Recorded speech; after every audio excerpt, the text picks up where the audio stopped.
It's easy to miss this one little thing when focusing on just the simple transaction of profits. Let's get started.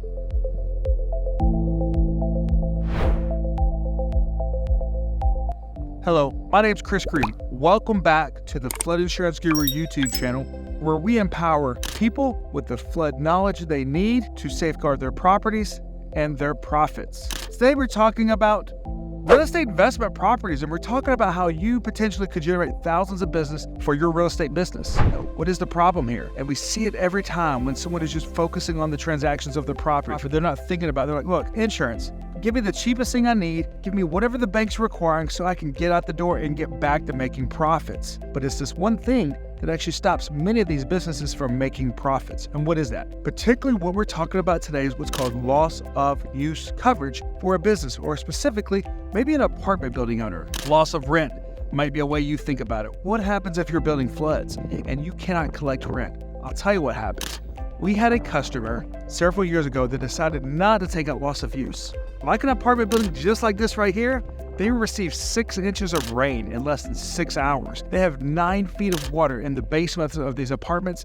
The city takes them away because they're not livable. They go from 100% occupancy overnight, $50,000 a month in rent, to zero. That was $50,000 a month. Immediately they lost in the business.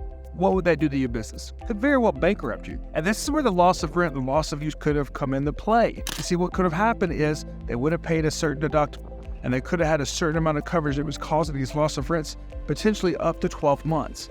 They could have had all that rent back that they lost during that 12-month period, completely protecting their business. But unfortunately, they didn't, and they'd had to take out almost $2 billion in disaster loans, paying interest on them, that now they'll be paying this over the next 30 years. That doesn't have to happen to your business though. The simple way to do this is when you're setting up your commercial flood insurance policy for your apartment building, add that loss of use, ask for it. But remember, as of 2024, federal government policies do not offer this coverage. It is only offered through private companies. And what you want to look at is, hey, how much rent am I taking on a monthly basis?